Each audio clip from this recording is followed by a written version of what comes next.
देवता और असुरों ने नागराज वासुकी को यह वचन देकर कि समुद्र मंथन से प्राप्त होने वाले अमृत में तुम्हारा भी हिस्सा रहेगा, नागराज वासुकी को भी शामिल कर लिया।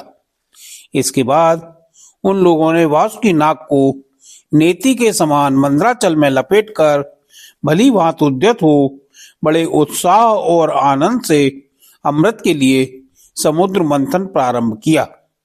उस समय पहले पहल अजित भगवान वासुकी के मुख की ओर लग गए, इसलिए देवता भी उधर ही आ लगे। परंतु भगवान की यह चेष्टा दैत्य सेनापतियों को पसंद नहीं आई। उन्होंने कहा कि पूंछ तो सांप का अशुभ अंग है, हम उसे नहीं पकड़ेंगे।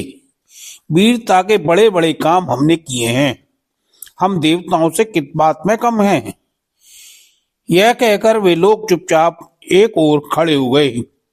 उनकी यह मनोवृत्ति देखकर भगवान ने मुस्कुराकर वासुकी का मुंह छोड़ दिया और देवताओं के साथ उन्होंने पूंछ पकड़ ली।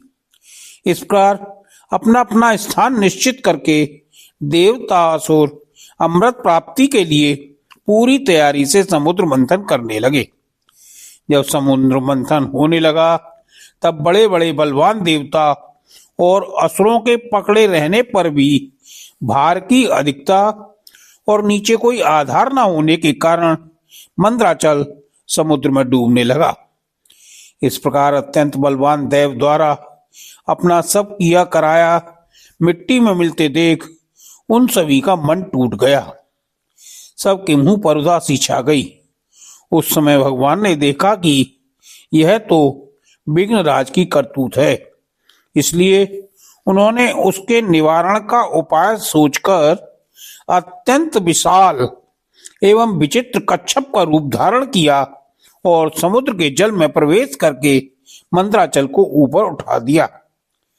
देवता और असुरों ने देखा कि मंदराचल तो ऊपर उठ आया है, तब वे फिर से समुद्र मंथन के लिए उठ खड़े हुए।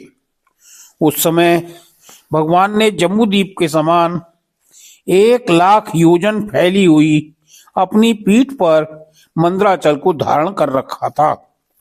जब बड़े बड़े देवता और असुरों ने मंदराचल को अपने बाहुबल से प्रेरित किया, तब वह भगवान की पीठ पर घूमने लगा। अनंत शक्तिशाली आदि कच्छप भगवान को उस पर्वत का चक्कर लगाना ऐसा जान पड़ता था मानो कोई उनकी पीठ खुजला रहा हो। साथ ही समुद्र मंथन संपन्न करने के लिए भगवान ने असुरों में उनकी शक्ति और बल को बढ़ाते हुए असुर रूप से प्रवेश किया।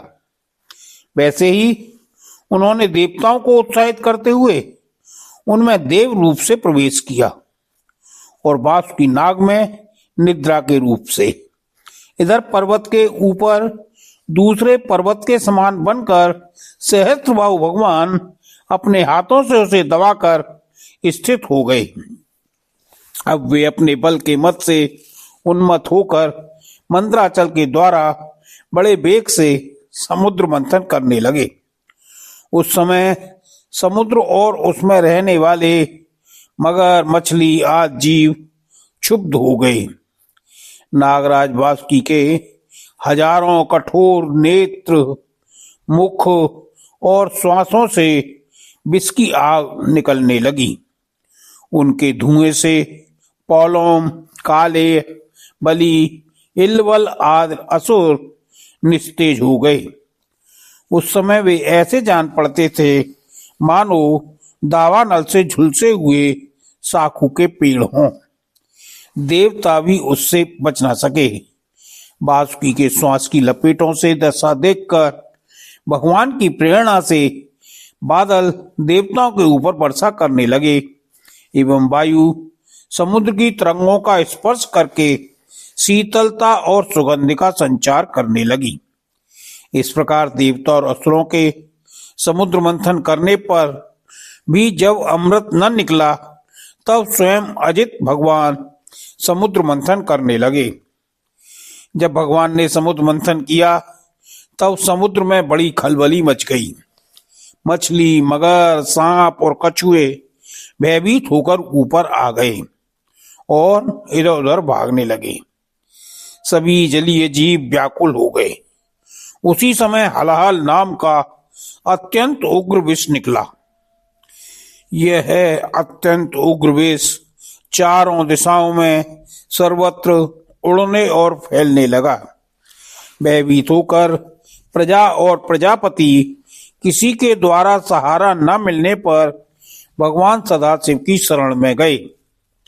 भगवान शंकर सती जी के साथ कैलाश पर्वत पर विराजमान थे। बड़े बड़े ऋषि मुनि उनकी सेवा कर रहे थे। प्रजापतियों ने उनका दर्शन करके उनकी स्तुति करते हुए उन्हें प्रणाम किया। प्रजा का संकट देखकर भगवान शंकर के हृदय में कृपावश बड़ी व्यथा हुई।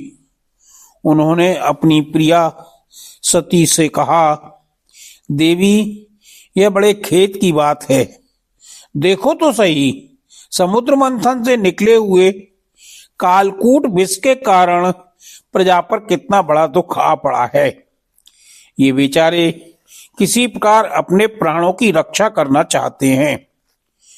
इस समय मेरा यह कर्तव्य है, मैं इन्हें निर्भय कर दूं। जिनके पास शक्ति सामर्थ्य है, उनके जीवन की सफलता इसी में है कि वे दीन दुखियों की रक्षा करें। सज्जन पुरुष अपने प्राणों की बलि देकर भी दूसरे प्राणियों के प्राणों की रक्षा करते हैं। कल्याणी अपने ही मोह की माया में फंसकर संसार के प्राणी मोहित हो रहे हैं और एक दूसरे से बैर की गांठ बांधे हुए हैं। प्राणियों के ऊपर जो कृपा करता है, उससे सर्वात्मा भगवान श्री कृष्ण प्रसन्न होते हैं और जब भगवान प्रसन्न हो जाते हैं तब चराचर जगत के साथ मैं भी प्रसन्न हो जाता हूँ। इसलिए अभी अभी मैं इस विष का भक्षण करता हूँ, जिससे मेरी प्रजा का कल्याण हो। विश्व के जीवन दाता भगवान शंकर इस प्रकार सती से प्रस्ताव करके उस विष को ग्रहण करने के लिए तैयार हो गए। देवी तो उनका प्रभाव जानती थीं। उन्होंने हृदय से इस बात का अनुमोदन किया। भगवान ने विष को अपनी हथेली पर उठाया और विषपान कर लिया। वह विष जल का पाप मल था। उसने शंकर जी पर भी अपना प्रभाव प्रकट कर दिया। उससे उनका कंठ नीला पड़ गया, परंतु वह तो प्रजा का कल्याण करने वाले भगवान शंकर के लिए भूषण हो गया और उनका नाम नीलकंठ पड़ गया। अगर आपको यह कथा अच्छी लगी हो तो वीडियो को लाइक करें, कमेंट में जय श्री अजित लिखें और चैनल को सब्सक्राइब करना न भूलें। ऐसी ही और आध्यात्मिक कथाएं हम आगे भी लाते रहेंगे। जय श्री अजित।